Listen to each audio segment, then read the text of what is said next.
Okay. We are pleased to have a return guest, our National Security Advisor, Jake Sullivan, who will give some brief opening remarks and then take some of your questions. So with that, I'll turn it over to Jake.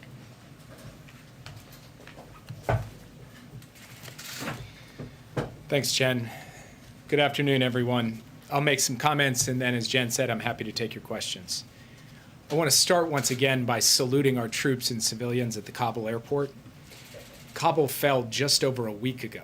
Within 48 hours, they had secured the airfield. They had safely and effectively drawn down our embassy compound and retrograded our embassy personnel. They have now facilitated the evacuation of more than 37,000 people out of the country since August 14th. American citizens, third country nationals, our Afghan allies, and Afghans at risk of persecution or worse. In the last 24 hours alone, 28 U.S. military flights have evacuated approximately 10,400 people from Kabul.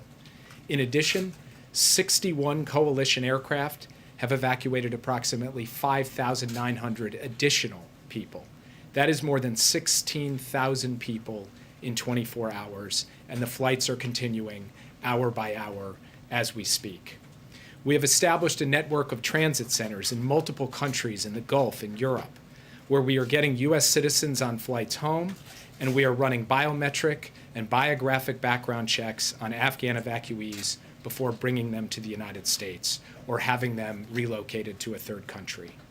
All told, 26 countries on 4 continents are contributing to this effort, one of the largest airlifts in history, a massive military, diplomatic, security, humanitarian undertaking, a testament to the power and purpose of the United States and our allies. I want to provide an update on American citizens. We've helped thousands of Americans leave Kabul already. We've contacted Americans still in Afghanistan by email, by phone, by text, to give them specific instructions. We have developed a method to safely and efficiently transfer groups of American citizens onto the airfield. For operational reasons, I'm not going to go into further detail on this. Many people have asked reasonably why we cannot provide a precise number of American citizens still in country. Let me explain. When Americans have come to Afghanistan over the years, we ask them to register with the embassy. Many have left without deregistering. Others never register at all. That is their right, of course, and it's our responsibility to find them, which we are now doing hour by hour. In the days remaining, we believe we have the wherewithal to get out the American citizens who want to leave Kabul. This operation is complex. It is dangerous. It is fraught with challenges, operational, logistical, human. And it's produced searing images of pain and desperation. But no operation like this, no evacuation from a capital that has fallen in a civil war, could unfold without those images. The question is, are we on track to fulfill our objectives of this operation, to bring out our people, so many of those Afghans who helped us, and so many of those Afghans at risk? And we believe we are. As we conduct these operations, we are sustaining the highest level of vigilance for an attack against the airport by ISIS-K or another terrorist group. Our commanders on the ground have taken every step they can to prepare for such an attack. Our president has authorized every capability that those commanders have asked for to protect the airfield against such an attack. We remain in close touch with allies and partners to coordinate the evacuation of their own citizens and their priority personnel, as well as to respond to the ongoing political and security situation in Afghanistan. The president has spoken twice now with the British Prime Minister. He has spoken with the German Chancellor, the French President, the Spanish President, the Italian Prime Minister, the Emir of Qatar, and the Crown Prince of the UAE. Tomorrow, he will participate in a G7 leaders meeting on Afghanistan to ensure the world's leading democracies are aligned and united on the way forward. We are working with partners to address the acute humanitarian needs of the Afghan people. And we will remain persistently vigilant against the terrorism threat in Afghanistan and in multiple other theaters. We have proven in other places that we can suppress terrorism without a permanent military presence on the ground, and we will do the same in Afghanistan. Finally, we are deeply moved by the outpouring of support from so many Americans, so many of them veterans, to help the Afghan evacuees, those Afghans at risk, our Afghan allies, settle here in the United States.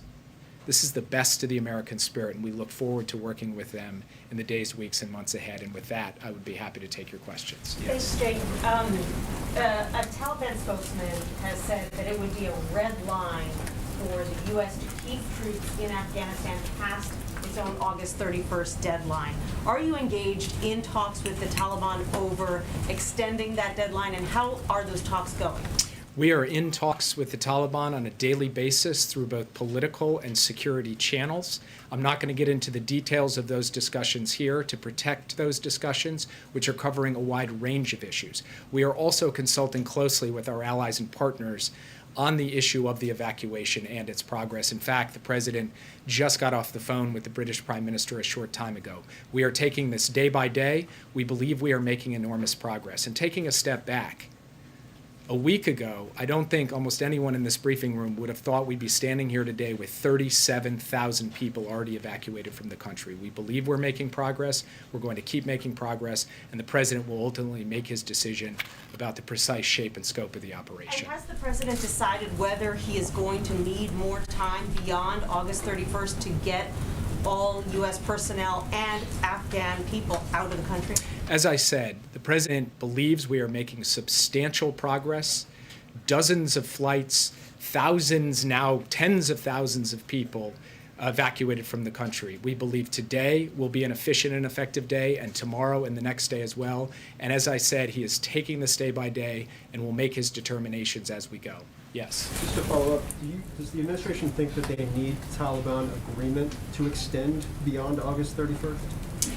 As I said, we are engaging with the Taliban, consulting with the Taliban on every aspect of what's happening in Kabul right now, on what's happening at the airport, on how we need to ensure that there is facilitated passage to the airport for American citizens, SIVs, third country nationals, and so forth. We'll continue those conversations with them. Ultimately, it will be the President's decision how this proceeds, no one else's. And just Jake, Yes. Jake, you said we have the wherewithal to get Americans out, but you didn't, forgive me if I didn't get the quote right in your statement, but you didn't say that we have the ability to get them out. You didn't set a time frame by August 31st. So, as I've said before, as the President has said before, we believe that we have time between now and the 31st to get out any American who wants to get out. Yes. Yes, I wanted to ask, you said that, you have said multiple times, and the President has said that you could not leave Afghanistan without these chaotic scenes. No matter when you left, that would happen.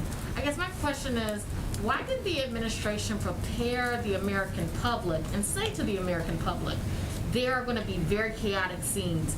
You are going to see, it's going to be rough. There's going to be a rough couple of weeks before this happened. Instead, you have the President saying, don't worry, we're not going to be, evacuating ambassadors or diplomats from the roof of the embassy. Don't worry about that. Why, if you knew that there would be chaos, did the administration not prepare the American public for the chaos? So first, I'm glad you asked this question, and I want to take a step back and address the nature of an evacuation in a circumstance like this, and then I'll come to your specific point on messaging.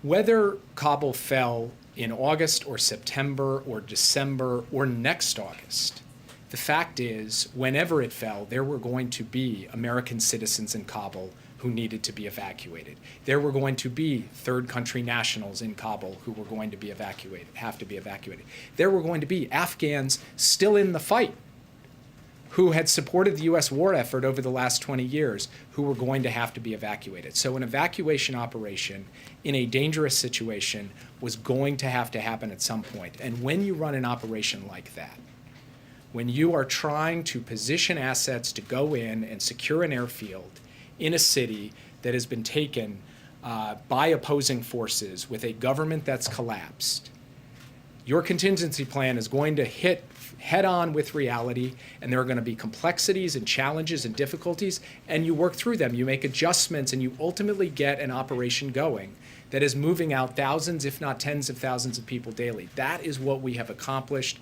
over the course of the week. It has not been without its immense difficulties, and we are very mindful of those difficulties. We are clear-eyed about those difficulties.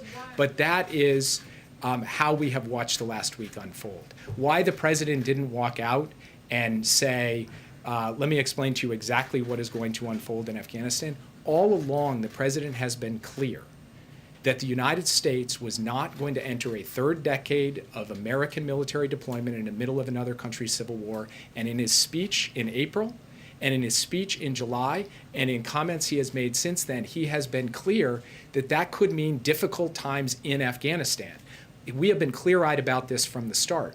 But what we were not prepared to do, what the president was not prepared to do, was to say that for that reason, we need to keep American men and women fighting and dying in this civil war. Yes. Yes, Jay.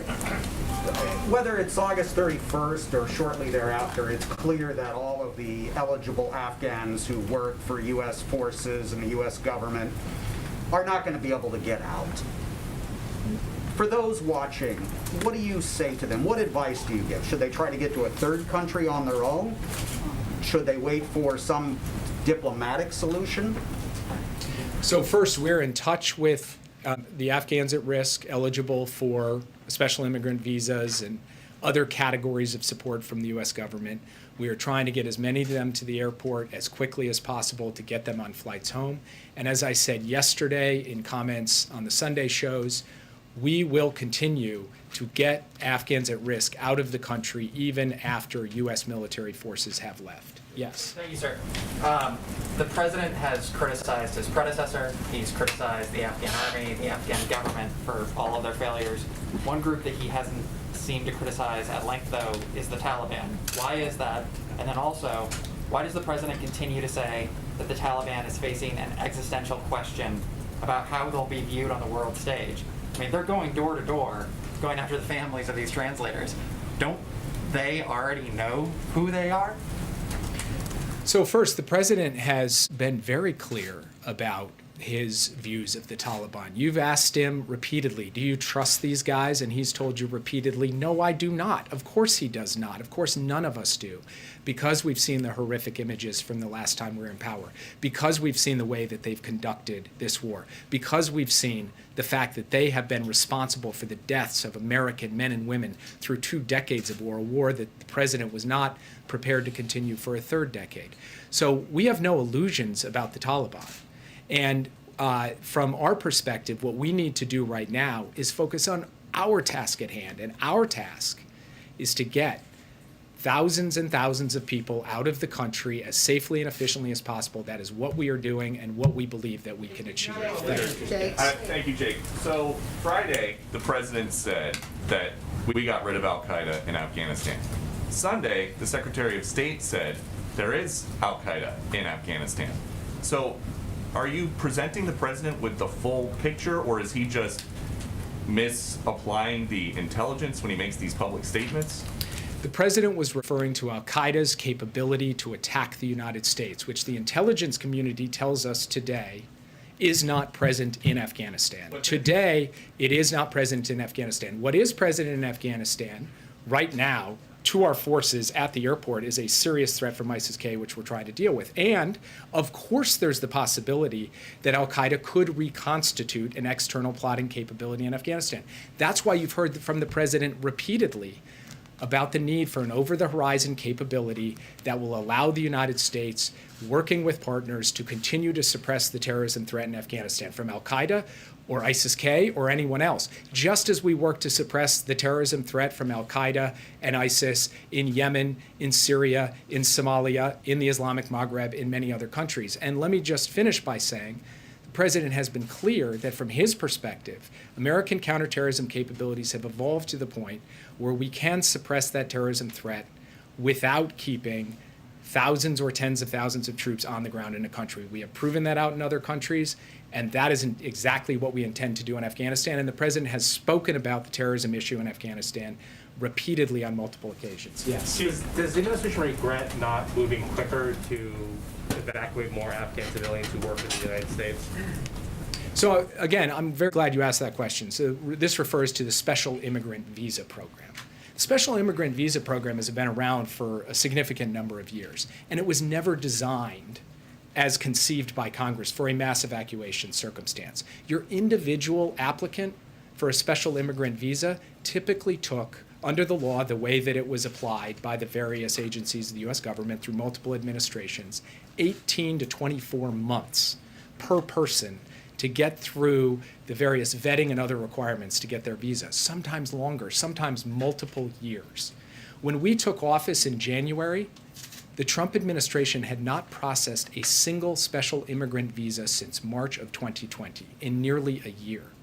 So what we did when we came in was move as rapidly as possible to process as many applications as possible, as fast as possible, trimming months and months and months off of that process, working with Congress to get them to actually change the law over the summer to relax the requirements so we could move people forward. Even then, we put in place an evacuation operation using charter aircraft starting in July to begin moving SIVs and their families out. Now, as I said the last time I was at this podium, we did contemplate a big gray tail move of Afghans and others in the July, early August timeframe. We made the determination not to do so because not just Afghan government officials, but supporters of the Afghan government in Afghanistan, including many of the people who want to come out now, said that doing so would trigger a complete crisis of confidence in the government. As it turns out, not doing that evacuation didn't exactly save the Afghan government. We acknowledge that, but that was a considered judgment at the time. Once we faced a circumstance in which we needed to move rapidly to secure the airfield to help get those folks out, that's precisely what we did, and that is precisely what we are doing now. Thanks, Jake. Does the president intend to fire, reassign, or ask for the resignation of any White House personnel or administration officials who've handled the situation in Afghanistan? I have not heard him say so. It's, of course, your job to ask those kinds of questions. It's my job just to keep doing what we're doing, which is every day try to get as many people out as possible. What if the U.S. can't get Americans and Afghan allies out of the country by August 31st? What happens then if the Taliban says they are not willing to extend? Is the U.S. going to abide by their red lines? So I'm not going to take this on as a hypothetical question. What I'm going to say is what I said at the outset, which is we're in touch with the Taliban daily. We're in touch with our allies and partners. We're reviewing our progress in this particular operation, which we feel has been substantial over the past few days, and the president will make his own determinations. Yes. Thanks, Jake. Can you say approximately number or percentage-wise the number of evacuees that are American citizens thus far? And then secondly, I know you don't want to get deep into operational details, but the president's made clear that the area around the airport, there's been an expansion in the safe zone. Does that mean American troops are operating outside the perimeter of the airport now? American troops are not operating outside the perimeter of the airport. What has happened is through these military channels of communication with the Taliban, they have extended the perimeter from the point of view of their checkpoints to allow Americans through, to allow third country nationals through, to allow SIV holders through. That is what is happening now, not right at the gate, but rather a substantial distance away from the gate. And I'm not going to get into the precise details of those distances, but that is what he was referring to with respect to the extension of the perimeter. On the question of relative ratios, the significant majority of those coming out are Afghan evacuees, because the total number of Americans in country was a relatively limited number of folks. So in terms of percentages of the 37,000, the substantial bulk of them are Afghan evacuees, but there also have been a few thousand Americans who have already been evacuated, and we are working on the rest now. So a few thousand. Do you have anything more specific? Are these people traveling with passports or other kind of documentation? And is that why you can't answer that question more specifically? Are they not traveling with documents? So again, the reason why we can't give you a precise number is because not every American who comes into Afghanistan goes and puts themselves in a database at the U.S. Embassy. They don't have to. Many of them choose not to. So it's our responsibility to put out the call through every means we know how, try to work through to get in contact with them, and ultimately build as credible a list as we can of folks who are holding those passports so that we can bring them to the airport and get out. Not the number of Americans who are in Afghanistan waiting to get out. How many Americans have you so far taken out? Oh, I see. We can get you the precise number on that. Yes. Jake, two things. One, just a clarification. You had said that you will get all Americans in Kabul who want to get out. Did you mean Kabul or did you mean the entire country?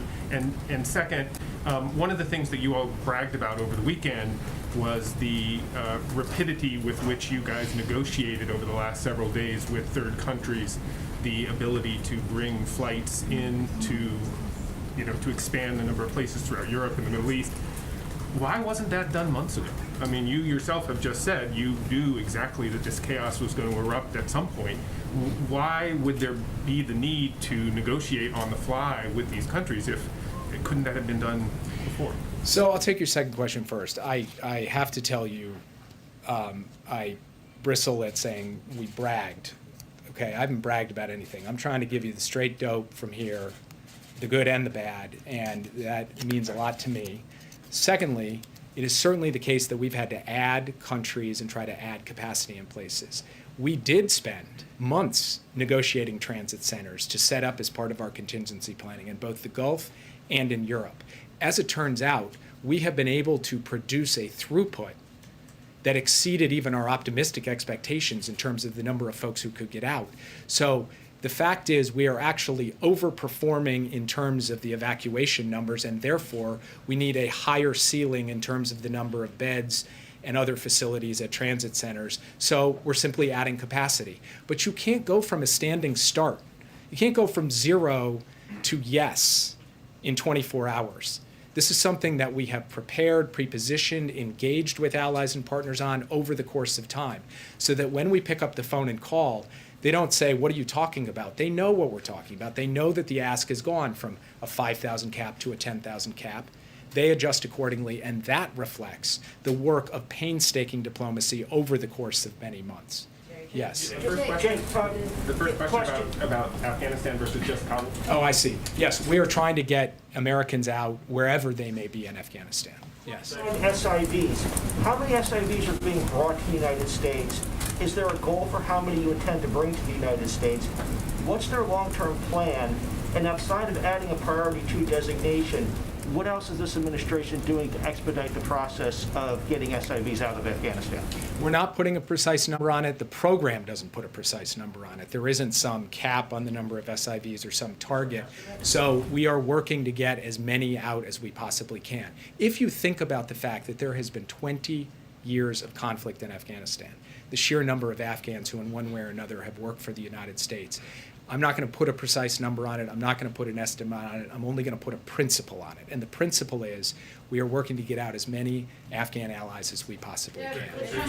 Prime Minister Johnson has said that he will ask President Biden to extend that August 31st deadline. Did he make that ask in the call? And what will President Biden tell Prime Minister Johnson if and when he does make that, either today or at the G7 meeting tomorrow? I'm not going to speak for Prime Minister Johnson or read out the precise details of the call. All I'm going to say is that the President continues to consult with the Prime Minister and our other allies on how this evacuation should proceed from here, and he'll ultimately make the determination. You have no message to what he'll say when Prime Minister Johnson does ask. That is the reporting right now that the PM is going to ask the President to do this. So I'm not going to preview what the President will say in the G7 meeting tomorrow. At the moment, he's focused on private conversations with foreign leaders. He will have the opportunity to have that engagement in that private session with the G7 leaders tomorrow. And I'm not, from the podium, going to read out what are sensitive conversations among leaders between the United States and our allies. Jake, I want to get into the weeds a little bit more on how this administration is determining who is still left, what Americans are still left in, and which ones are not. Because as you said, there's some people who did not deregister with the embassy. How is the administration trying to determine who is there and who's not? Sure. So what we have done is we have put out through multiple different means, telephone, email, text, and publicly on radio, online through every possible, both broadcast and targeted means possible to Americans who may potentially be in Afghanistan. Please respond. Please contact us. Please tell us your location. Please tell us if you'd like to leave. Please tell us how many there are with you. So we've gone through that process. And then we've done a series of calls through all of the folks who responded to then have a refined conversation with each of them. We have tried to take that and then match it up against a plan to, as I said before, put Americans into groups to efficiently transfer them onto the airfield. But, of course, when you're trying to ultimately determine a precise fixed number, that is a dynamic and ongoing process. It's ongoing today. It will be ongoing tomorrow. And I'm just going to take one more question. What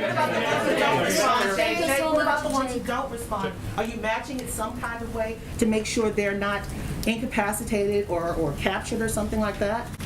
For those who didn't respond, are you matching it up to make sure they're not there? So we have gone through our list of everyone who we believe is in country and reached out and tried to communicate with them in every way we know how. And as far as we're concerned, there's two universes. One universe is the people who did register. We've gotten in touch with all of those people or reached out to all of those people. The second list is folks who responded to the all call, which doesn't necessarily match that first list. That is a different group of people, some of whom never registered in the first place, and we're negotiating. We're discussing with them the best way to get them to the airport if, in fact, they want to come to the airport. Last question. Thank you so much. Two questions. One on the communication of the Taliban. Would President Biden consider himself speaking with the leaders of Taliban?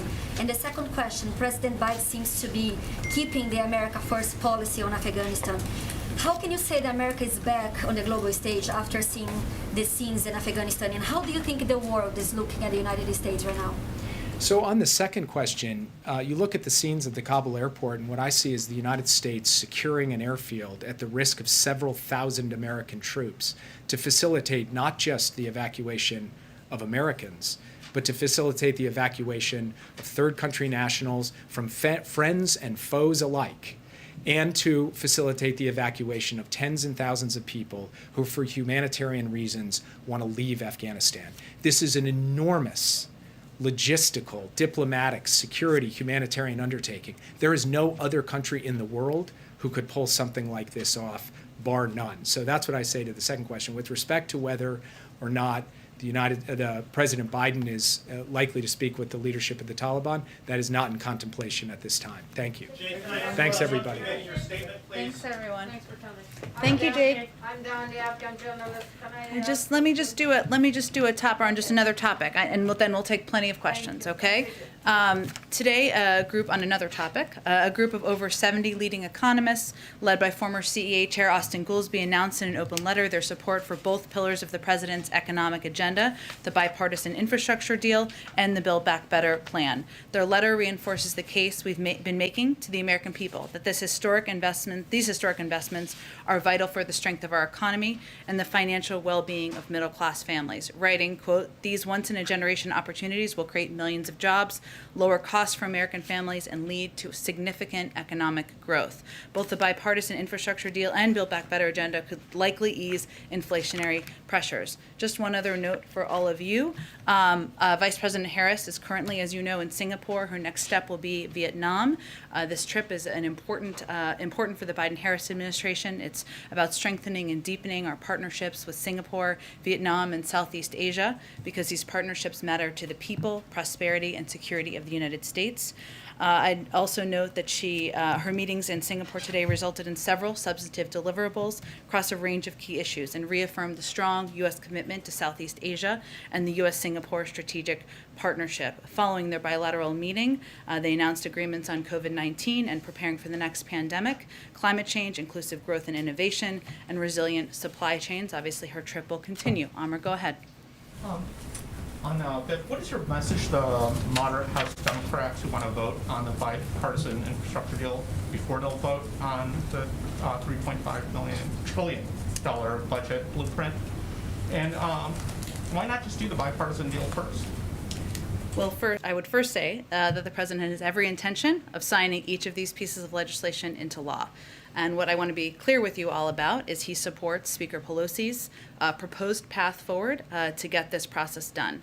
I'd also note, and you follow this all closely, but for those of you watching at home, this is a procedural vote, important one, but there are a number of different ways forward here. And this is a debate currently, and a healthy one, an important one, within the Democratic caucus on what different parts of the president's core agenda should be passed in what order. In some ways, that's a high-class problem to be debating. That's what they're discussing. And it's not one that should be unexpected, given there are disagreements about a range of issues, even within the Democratic caucus. That's democracy. But I would note that the president's view is not just 36 years in the Senate, but this isn't his first rodeo, not even his first rodeo this summer. He had one in June and July, and we're going to work closely with Speaker Pelosi. He's going to continue to talk to a range of members. I would note for all of you that the president had multiple calls with Speaker Pelosi in recent days, and also had a call with her leadership team and 15 committee chairs about how vital the Build Back Better agenda is, because it will lower prescription drug costs, reduce the cost of housing and education, strengthen care for veterans, take on climate change, help families afford child care and care for older Americans. So we will continue to be fully engaged, but we understand this is a healthy debate, and we're confident about the path forward. Have you been able to reach out to some of those moderate lawmakers who have raised concerns? We have been, from the White House and senior team, in touch with a range of officials and members across all political backgrounds in our caucus, so you can be confident in that. And on today's vaccine news, is there any expectation that this is going to move the ball and get people who have been resistant off the sideline? And how significant? Well, it's a really good question, Amr. I think we're going to have to wait and see. I mean, there have been polls several weeks ago, or the last ones I have seen, that have showed that of the percentage of people who are not yet vaccinated, about a third approximately, depending on the poll, would feel more confident if there was final approval by the FDA. We'll see. You saw the president speak to this today. You will see him speak to this more, and you will see senior members of our team speak to this more, because we want to seize this moment and take advantage of course, this FDA independent approval to reach out to Americans who were waiting for that moment to let them know. But I don't know that we have a prediction of how many. Hopefully it will have an impact on those who have expressed concern. Go ahead. Talk a little bit more about the G7 meeting tomorrow. Sure. Are you expecting any specific agreements to come out of it? This is really a forum, as you know, Steve, to continue the discussion that these leaders had just a few months ago when the president was on his first trip. We certainly know, and many have talked about their desire to raise questions about the timeline. That's not a surprise, and the president is happy to have that discussion. I'm not, of course, going to get ahead of our national security advisor or the president of the United States, but it's an opportunity to discuss not only our commitment to getting American citizens out, and our Afghan partners who have fought alongside us and many of our allies over the last 20 years, but also to work with them to continue to get their citizens out as well. So expect the discussion will be around that, but I don't know that I'm going to predict big announcements out of it. I think they will talk about imposing sanctions on the Taliban, anything like that.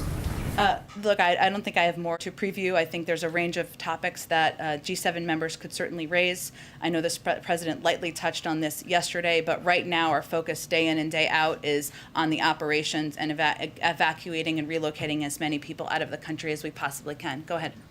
Back to what's going on the Hill. As you know, this isn't the president's first rodeo. Has he considered offering something to the moderates? Is there something that he's willing to put on the table that perhaps would assuage some of their concerns, knowing how legislation and force trading works on Capitol Hill? He certainly is familiar with that, but he also is certainly familiar with the leadership of Speaker Pelosi and her ability to get things done. And I would also note that he has been a part of this town and watched healthy disagreements about a range of issues within his own party for many decades. That's a part of the process. But our focus right now is engaging with a range of members from a high-level staff level. We're going to continue to do that, and the president will certainly engage if it is constructive in moving the ball forward. And we, again, are focused on getting this done for the American people. Just one more follow-up. You said, I want to clarify, you said that there's potentially a number of ways forward on this, but the speaker has a way forward. You guys back that way forward, and if you're counting votes, that seems like the way forward. What are the other ways forward? Well, and I was clear, I appreciate your question, that the president supports the speaker's proposed path forward. What I was trying to get at, and perhaps not articulately enough, is that this is a procedural vote to move the bill forward, and the president is committed to signing each into law, and he's confident in Speaker Pelosi's approach and process, and will stay closely aligned. Go ahead. Jen. We heard from the Pentagon that all evacuees arriving in the U.S. from Afghanistan are being COVID tested. Is the administration working on a plan to get them vaccinated? So that is correct. They are being tested, and we are working through offering vaccines and what that process will look like. I hope to have more of an update on that for you in the next day or two. And one more on COVID. Will the White House convince more businesses to require vaccines now that the Pfizer vaccine has been approved by the FDA? Will we require or will we push them? Will you push them to businesses and require certain businesses to, or push them to businesses? Sure. No, I just wanted to make sure I was understanding your question. We have already started doing that over the last several weeks, and I think you've seen the president speak to this. You've seen a number of senior officials be more forward-leaning, I should say, about the role the private sector can play in mandating vaccines or taking steps with their own workforces. That is always going to be decisions for them to make, but some may assess, and some private sector companies have spoken out about how final approval of the vaccine may help them take that additional step. So we are here, and we are here to be a resource as they have questions, but certainly we're hopeful this will help put in place additional measures around the country. Go ahead. Thank you, Jen. There are Taliban fighters right now carrying American weapons. They're wearing American fatigues, the full kit of gear. How is that advancing America's national security interests? Well, Peter, I think my colleague Jake Sullivan spoke to a version of this last week, but let me tell you, let me reiterate some of what he said. When the president made this decision to bring our men and women home from Afghanistan who were serving, he knew he made that decision not lightly. He made the decision with a clear assessment from his national security team about what the impacts could be. We have taken steps over the past few months to retrograde materials, to bring materials home, to make them not available to the Taliban. We have taken those steps from our military. But our choices at hand, the president's choices at hand, were either to equip the Afghan National Security Forces with the materials and the equipment and the weapons they needed to fight, or not. He made the decision to equip them with the weapons to fight, and we will continue to take steps to retrograde our materials and equipment. But does the president have a sense that most of the criticism is not of leaving Afghanistan, it's the way that he has ordered it to happen by pulling the troops before getting these Americans who are now stranded? Does he have a sense of that? First of all, I think it's irresponsible to say Americans are stranded. They are not. We are committed to bringing Americans who want to come home. We are in touch with them via phone, via text, via email, via any way that we can possibly reach Americans to get them home if they want to return home. There are no Americans stranded is the White House's official position on what's happening in Afghanistan right now. I'm just calling you out for saying that we are stranding Americans in Afghanistan when we have been very clear that we are not leaving Americans who want to return home. We are going to bring them home, and I think that's important for the American public to hear and understand. Okay, and then following up on what somebody asked Jake, the president likes to say America is back, but his policies have Americans getting beat up by the Taliban and Afghans handing babies over barbed wire fences. Is that what he meant when he said America is back? What the president meant is that we are going to continue to lead in the world, including being the leaders in evacuating not just our Afghan partners, not just American citizens, but now also our allies. And we have done that by evacuating approximately 42,000 people over the last month. That is Americans leading. That is our men and women in our military leading on the ground, securing the airport after the Afghans fled and didn't secure the airport, and ensuring that we are taking care of our partners as we promised to. Go ahead. More broadly, the president was asked about the polling. I'm going to ask you about it now. Would you acknowledge this has been a particularly challenging period for the president? There have been questions about his decision-making among some Americans, reflected in some of the polls. Well, I would say that, as the president said yesterday, but let me try to answer your question again, his focus right now is on taking the steps and making the decisions that he feels are in the interests of our national security and the American people. And that may mean that there are chaotic scenes. That may mean that there are people disapproving of his decisions. He understands that and accepts that. But he also believes, if you look at the work of his team, and I know this question was asked earlier, that the test of competence and of leadership is not about how you operate on your best day. It's about how you operate when the chips are down, when things are difficult, when you need to adapt and make decisions. And that's what we've seen over the last week. That's what we've seen the men and women in the military do. That's what we've seen our national security team do.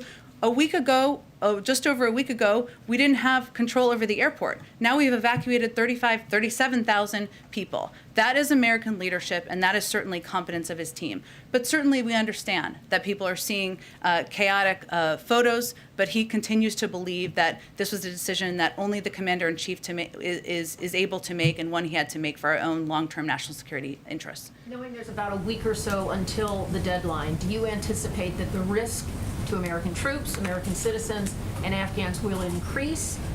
Will there be You mean more- on the ground, Kelly? Yes. Will there be more desperation knowing that the number of flights out may be dwindling? And if so, how do you adjust for that in terms of your preparation? Well, I would say that security on the ground is risky and volatile, and we are not naive about that. We are very clear-eyed about that. And that certainly is a factor as the president is considering the August 31st question and the timeline.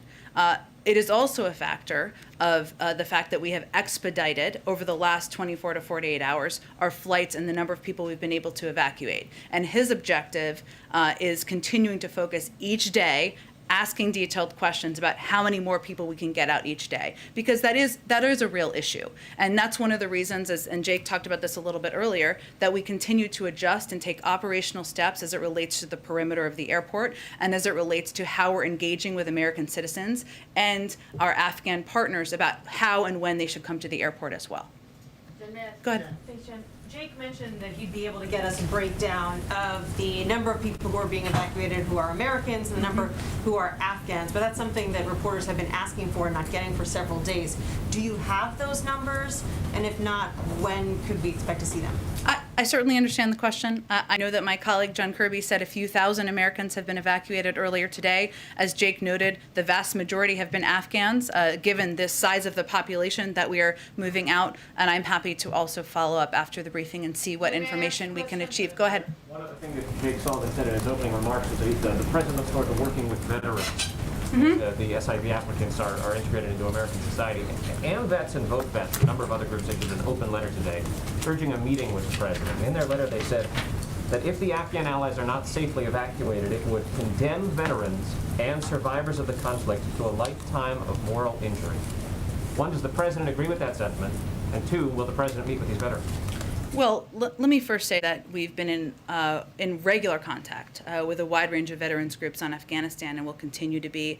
And we're in touch with the organizers of this letter to arrange a meeting with senior White House officials to discuss this letter. The VA is also working with VSOs and outside advocates on how to assist SIV applicants, which I know is of primary concern to a number of these groups, as it is to us. And the president, as you know, has the utmost respect for people who have served, as being a father himself of someone who had served. And he knows how determined veterans of our military conflict in Afghanistan are to make sure that the Afghan allies who risk their lives to help our troops are evacuated to safety.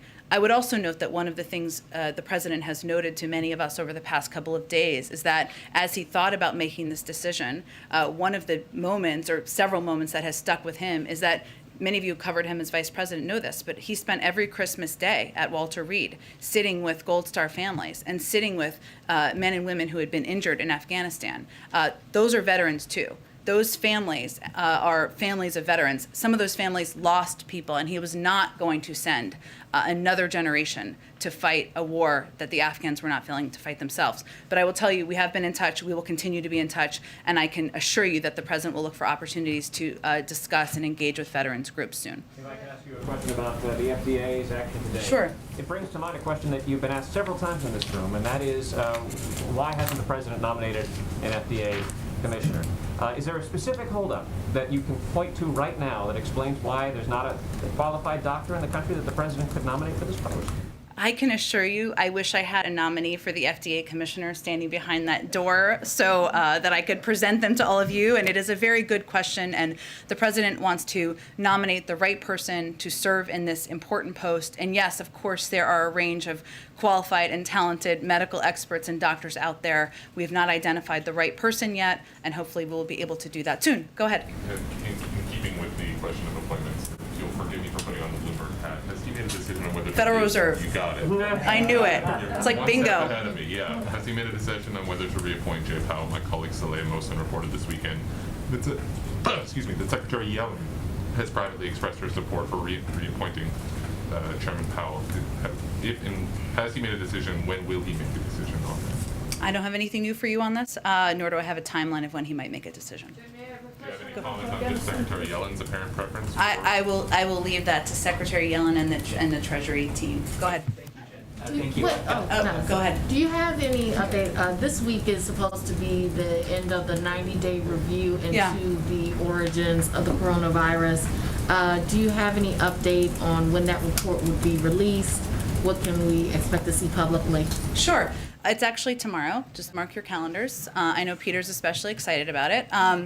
I would say that it typically takes a couple of days, if not longer, to put together an unclassified version to present publicly, and obviously the president would be briefed first on any findings. So I don't have an exact date for you, but I would expect it will be a couple to several days after tomorrow.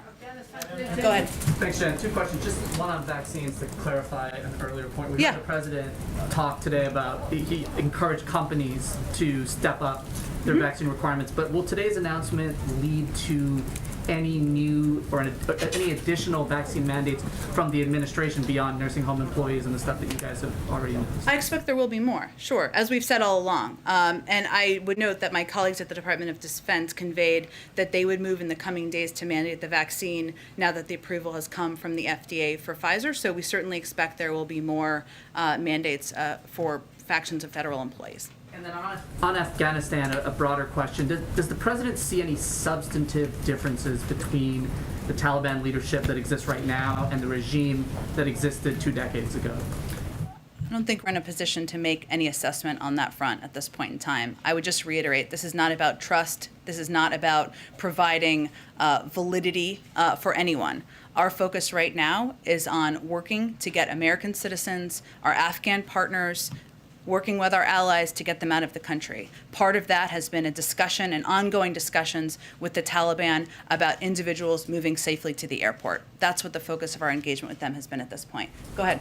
Yeah, Jen, thanks. Just following up on the COVID-19 origins report, is that going to be released in full, or could there be redactions following the process you were talking about on classified documents? Just talk about that, and what is the process in which the administration is going to release this? Are you going to, is it just going to come out in an email, or is there some way you're going to do this? I would expect that there would be an unclassified version, and sometimes that means declassification. I can't assess that at this point in time because tomorrow is 90 days, not last week. And then we certainly would make you all aware of what the outcome is. I don't know what format that will take at this point in time yet. It's a good question. Go ahead, Karen. To follow up on the question that was just asked, when the president said today that he's calling on companies to require the vaccine, he said, do what I did last month. To just get more specific, will he expand that federal employee vaccine requirement and actually mandate it so there's no more option of opting out and doing the testing every week and social distancing? For all federal employees? For all federal employees. I think you're looking more at agency to agency or different factions of the government at this point, but expect there will be more on that front. And then to follow up, does the administration now see this as an opportunity to refresh the public messaging campaign that you guys have been doing on vaccinations now that there's the full FDA approval? Yeah, Karen, it's a really good question. I think what we don't know how to assess is obviously there has been a percentage of people in some of your polls as well who have said, I'm waiting for the vaccine to get final approval, and it's not approved yet. We're sort of going to test that proposition and see. And we are hopeful that there are a number of those people who have said that, who will now go out and get vaccinated. And certainly communicating directly with people who are not yet vaccinated is always a priority, but this is a moment to redouble our efforts to do exactly that. Go ahead. So, the President said today he's going to talk more about safely reopening schools. Is there any changes to the administration's guidance that we should be expecting coming forward? When do we expect to hear from him on that? I would say soon. I think we're still working to finalize what that might look like. But the president is certainly, as a parent and a grandparent himself, well aware, and as somebody who employs a number of us who have children, well aware of the understandable questions that parents have. Some have anxieties, and he wants to be able to speak directly to what his preparations are, how we rely on the science, and all of the steps we've taken through our Department of Education to make sure schools have the resources they need to open and stay open if they apply them this school year. But I don't have a scheduling preview for you at this point in time, but I expect you'll hear from him soon. In-person learning is still a priority, like still the Yeah, it's not- President expects it to be open 5 days a week. Correct. Nothing has changed in that regard. Now, I will say this. A lot has changed over the last 8 months in that we have provided tens of millions of dollars out to schools, out to states, that has been distributed to many school districts who didn't have the resources they needed to replace air conditioning systems or ventilation, to do social distancing in some cases, to ensure they had testing requirements. That has changed. The Secretary of Education has made this one of his top, if not his top priorities, sharing best practices, working directly with school districts. As we have seen across the country in some particular states, we cannot force these states to allow school districts to put in these precautions that will help keep students safe. If they don't put in place the precautions, it's more likely there will be cases, and then they will have to take steps regarding quarantining, etc. But we have taken every step we can think of to engage, to empower, to equip school districts with the resources they have so that they can so they can stay open 5 days a week. Go ahead. Yes, Jen, what's your reaction to former President Trump this weekend at a rally in Alabama asking his supporters to get vaccinated and then getting booed? Well, one, we will take anyone who has a big platform out there who wants to encourage people to get vaccinated, doing it. That's a good thing, and we understand that some of the people who are not yet vaccinated are not people who may have Biden-Harris stickers on their cars, and that's okay. In terms of, I think it's just a recognition, as we are very clear-eyed about, that there are still people who are skeptical out there in the country, that there are still people who, whether because of misinformation or a range of factors, are not yet getting vaccinated, even though it could save their lives. It means we still have more work to do, and we are committed to doing exactly that. Go ahead. Jen, thank you. At the risk of this being a yes or no answer, is the president concerned about being put on the spot with these pledges to get Americans out of Afghanistan by the 31st? All those who want to get out of Afghanistan. Is he concerned about being put on the spot with this? By whom? By just the general public opinion or whatever, with these pledges from him, from Jake and others. Doesn't it put the president on the spot a little bit? The president believes it's the responsibility of any president and the United States to convey to any American that if they want to come home, we're going to find a way to bring you home. And that commitment does not end on the 31st. But he is absolutely focused every single day, and I've been in a lot of these meetings, on ensuring we are expediting our processing, we are thinking creatively, we are adjusting operations as needed to get more Americans to the airport and out of Kabul. Go ahead. I'll go to you next. Let me go to Andrew, and then I'll go to you next, okay? Thank you. Thanks, Jen. Jake mentioned that the U.S. would try to extract Americans who are outside of Kabul and other parts of the country. Does that apply also to Afghan SIV applicants who are also in that same situation, trapped in rural areas, and they can't make their way to Kabul because the Taliban is controlling the roads? I don't have anything operational I can preview for you on that front. I can tell you that our commitment to our Afghan partners has not wavered, and we are going to do everything we can to contact them directly, which is exactly what we're also doing, to figure out the best way for them to safely get to the airport. But I don't have anything more operationally to preview for you. Last time you briefed, you were asked about the number of SIV-approved Afghans who chose to stay in the country before the latest sort of chaos that we've seen. You said you might get back to us with an overall figure. Have you been able to dig that up? It's really a number, and I understand that your question. It's really a number the State Department has, and it is not. number out? Okay, it's not a program that we administer from here. I'm happy to follow up on that, as well as Nancy's question and Kelly's question about the numbers. The president has said it publicly. Why can't you come up with a number if you're going to say it? Again, it's a program that's administered by the State Department, and the details of that are something that's under their purview. Go ahead. Thank you, Jen. First of all, it was a nice discussion. Actually, not nice, very tragic. I'm from Afghanistan. Everybody know. I don't have anything to say. Everybody know that. Thousands of people, 14,000 people around of the airport, outside the airport. No food, no shelter. I know. Every single time I get like 20, 30 phone call, contact, everybody's crying, especially women, men. I know it's difficult for the United States to, just as a woman, as a kind woman, that Afghan people really trust you. They love you so much, and they have expectation that the United States never leave them alone. But it happened. It happened. Just what's your message? Do you have any message, positive message?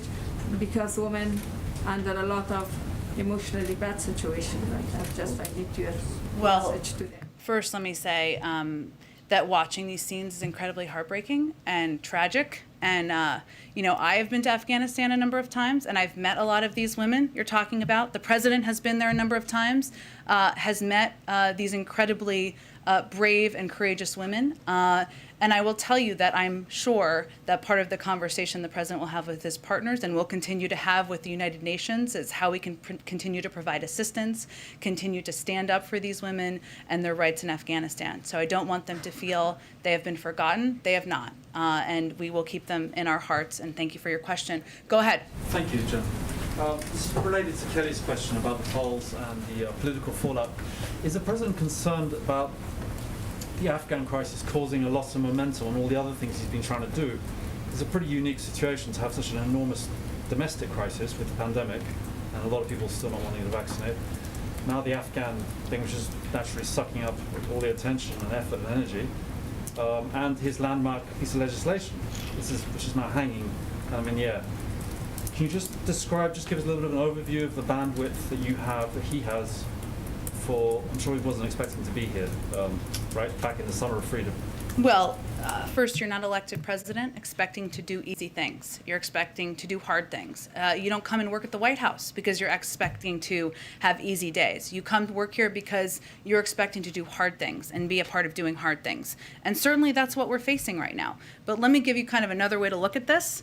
We have now vaccinated more people than ever, almost, if not ever, have been vaccinated ever in the United States in history. We are operationalizing perhaps the largest airlift, U.S. airlift in history. We are working toward getting two major pieces of legislation through Congress, through the House of Representatives, and then hopefully, and then the president will look forward to signing each into law that will change millions of people's lives across this country, fundamentally address the climate crisis, and invest in industries to make us more competitive for our future. So yes, I know we see polls. Many of your organizations have seen polls, but we also came here to do hard things, and I would say those are a couple of things that we're proud to be a part of. Go ahead. Yeah, the staff in some of these schools, and the kids even in some of these schools without mask mandates are getting sick, some of them very sick. Secretary Cardona seemed to hint last week that the federal government could investigate districts that fail to provide a safe return to school. Does the president think there should be consequences, and is there any discussion of tools that the federal government could use? Well, thank you for your question. As a mother myself, as I know I've noted many times, but it would be incredibly scary to me as my daughter is preparing to go to kindergarten next week if there were not masks in elementary school. And I know a lot of parents in Florida, Texas, and other states around the country are confronting that, and some kids are getting sick. We have talked a bit about steps we have taken to ensure that these superintendents and school districts and teachers are kept whole financially, if there are restrictions put in place, and hopefully prompting them to take a number of the steps that schools and school districts have taken over the past couple of months. We will continue to encourage that. In terms of consequences, I don't think I have anything to preview for you on that front. Thank you, everyone. I'm so sorry I got to run. We'll see you tomorrow. Thanks, Jen.